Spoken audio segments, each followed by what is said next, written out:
Welcome to the Choice Skills Show. I'm George Rogers, your host. And today we're going to be talking about a subject that, frankly, I'd rather not be talking about. It's a serious subject, and it's a sensitive subject, and it's one which apparently affects some 47% of all American families, all families in America. And so it's a widespread issue, and it has to do with pornography addiction. Now, pornography, as you know, is one of those things that is protected by free speech, amendment in the Constitution. And perhaps that's right. Perhaps that's where it ought to be. Because I believe that the solution to this problem is not in legislation, it's in education. And so we want to kind of take a first step at that today by just exploring what the very nature of this is.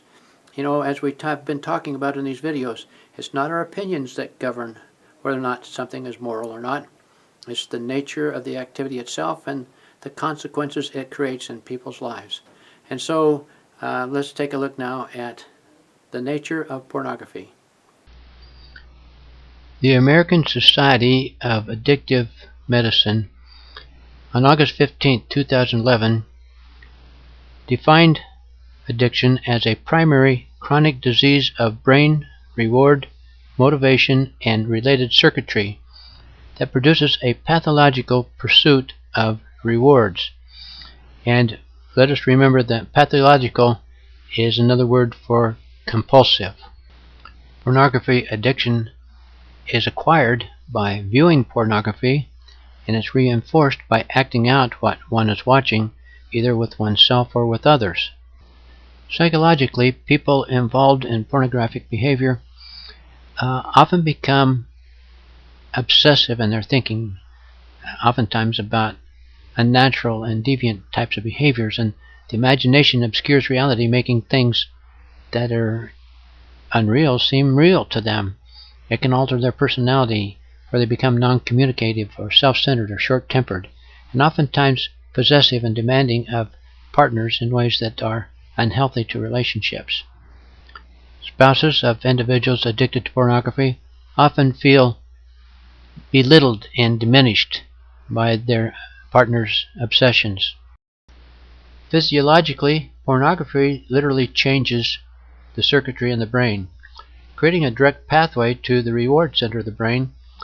And once this is established, people begin the typical addictive process where it takes more and more intense exposure to create the same level of high. And so people become eventually involved in more extreme content and, in many cases, predatory behavior. Although pornography is available in many forms, it's the internet that has brought such an explosion in terms of its influence upon people.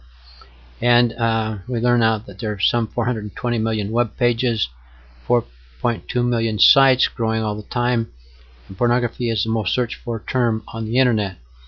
And being able to view it in the privacy of one's home makes it readily available to everyone with that internet access, including young children. Studies indicate that as many as 70% of all children are exposed accidentally to pornography as early as ages 8 and 9. And 47% of all families report that pornography is a problem in their homes or families. Pornography advocates argue that it's a free speech right, it's a victimless behavior, and where there's no harm, there's no foul. But reality is really quite different. Pornography, by its very nature, is a highly addictive behavior, and once one is addicted, there's no detox for it. It's very difficult to escape this once become addicted. It leads to high divorce rates among those who are married. And of course, there's always the child porn issues with the use and abuse of children. And finally, even predatory behaviors that defy all rules of accepted morality and human decency. Finally, even the most avid advocate of pornography would have difficulty arguing with Franklin when he wrote, "Can that in any propriety of speech be called the good of man, which even while he is tasting it, he may be miserable? And when he cannot taste it, he is necessarily so. Can that be our good, which costs us a great deal of pains to obtain, which cloys in possessing, for which we must wait the return of appetite before we can enjoy it again. This is just one more proof of his statement that it behooves us above all things in this world to take care that our opinions of things be according to the nature of things. I invite you to join us for our next show, in which we'll begin exploring the nature of debt. This is an important topic because young people really need to learn how to manage their own personal finances. Plus, in the nature of things, the way things are, it will become a major issue for them with respect to the federal debt, an issue that they're going to have to figure out some way to deal with personally. And so it becomes a teaching objective for you as a homeschooler and as a parent teaching your children.